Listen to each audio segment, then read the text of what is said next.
3, ఇది 4వది.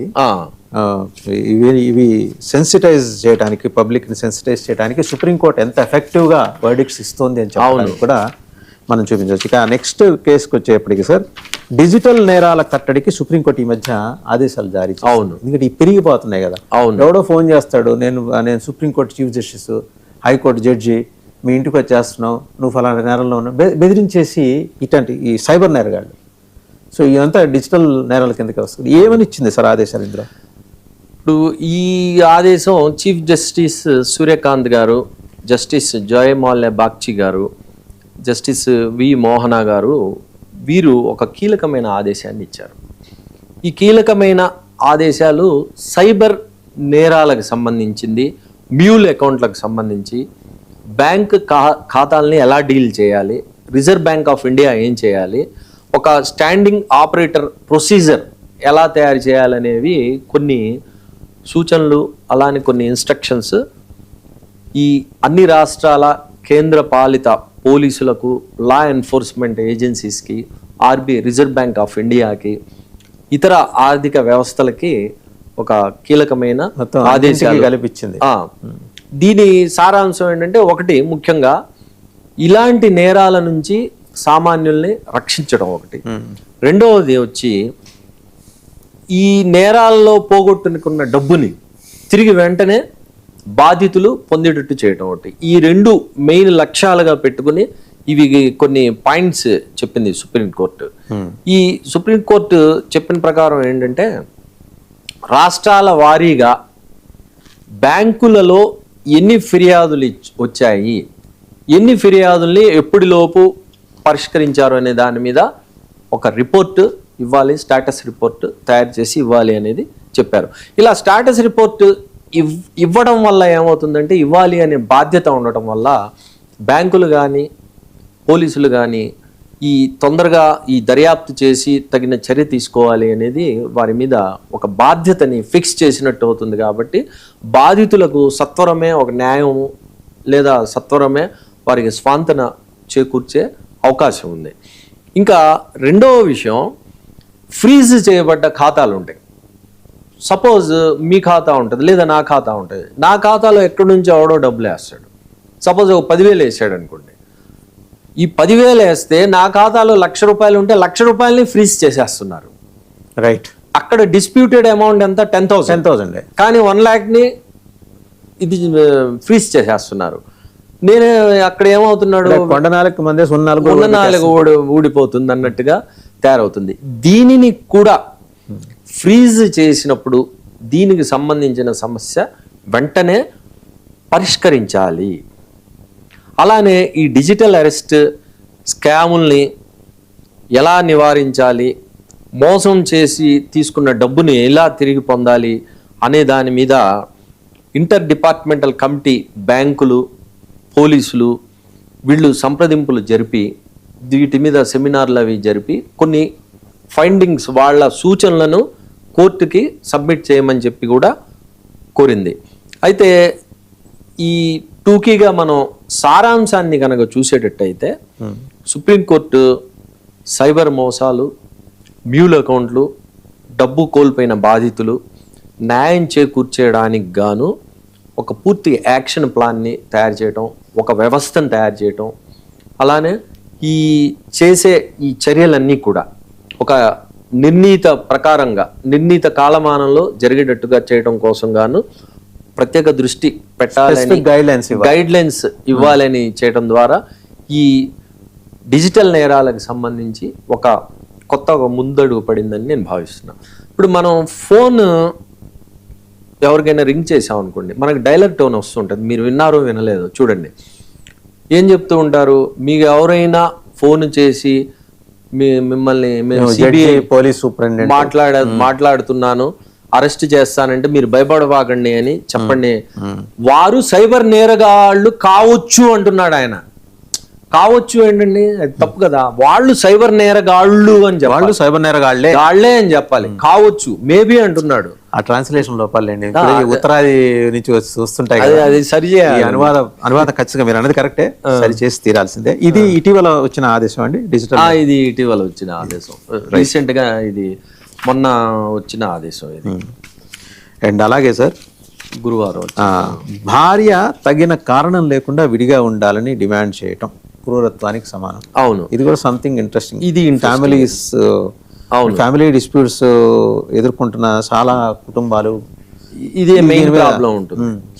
ప్రతి వారు ఏం సహజంగా ఈ వధువు ఏం కోరుకుంటుందంటే తన తల్లిదండ్రులు తన వైపు ఫ్యామిలీ మొత్తం తనతో ఉండాలి, భర్త వైపు ఫ్యామిలీ తనతో ఉండకూడదు అని చెప్పేసి నేను ఎక్కువ సందర్భాల్లో అది అంటే మీరు చాలా కేసులు చూస్తున్నాను కాబట్టి ఈ కేసు ఏంటంటే ఇది కేరళ హైకోర్టు ఇచ్చిందండి.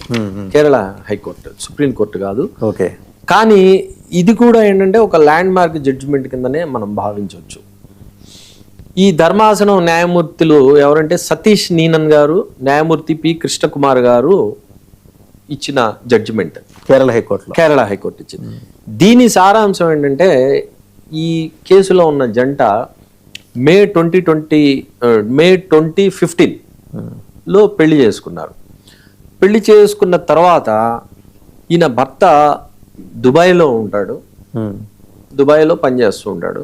భర్త తల్లిదండ్రులు కూడా భర్తతో పాటు ఉంటారు. సరే, ఈమెకి 2016లో ఆమె గర్భవతి అయింది.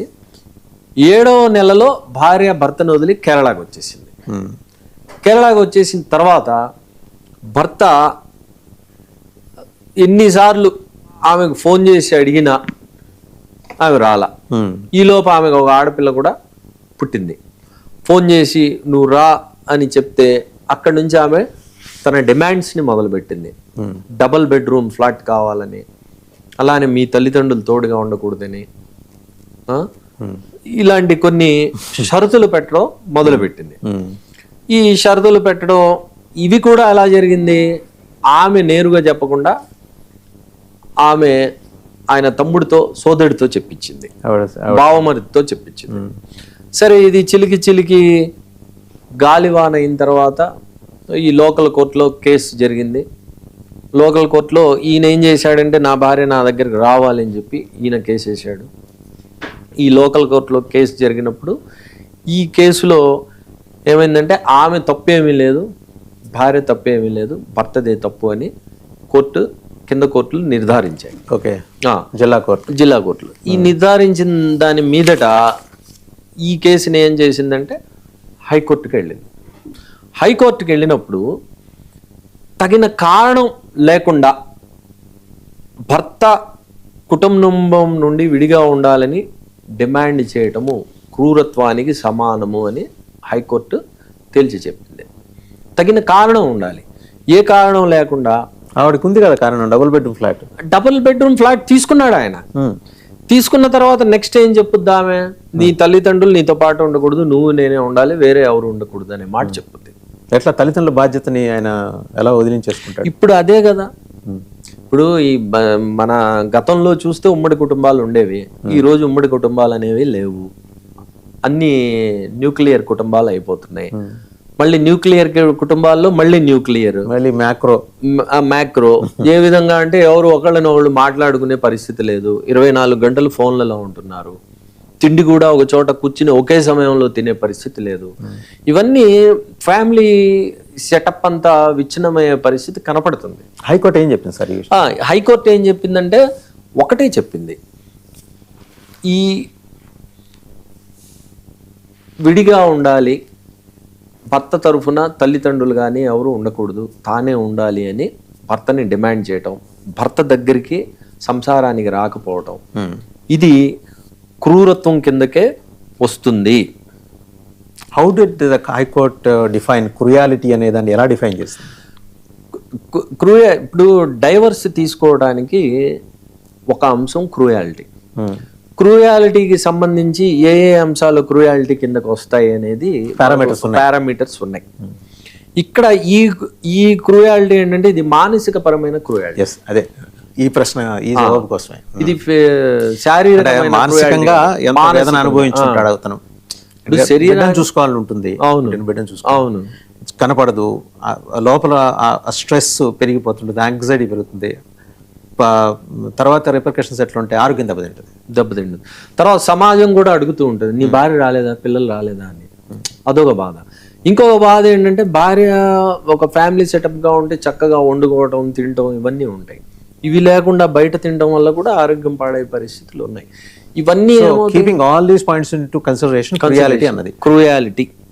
కాబట్టి వేరు సంసారానికి రమ్మని అడగడం అనేది క్రూయాలిటీ. కాబట్టి నేను నా వెళ్ళిందా అది అంతవరకు డైరెక్షన్ అది ఫైండ్ అవుట్ అదే ఫైండింగ్.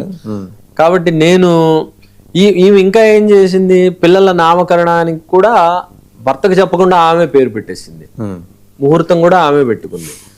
అంటే సింగిల్ హ్యాండెడ్గా ఆమెకి ఇష్టం వచ్చినట్టు చేసేసి నేను చెప్పినట్టు వినాలి హై హ్యాండెడ్గా బిహేవ్ చేసింది. కాబట్టి అది క్రూరత్వం కిందకు వస్తుంది అని చెప్పింది. కాబట్టి నేను నా ఆడపడుచులకు నేను విజ్ఞప్తి చేస్తున్నాను.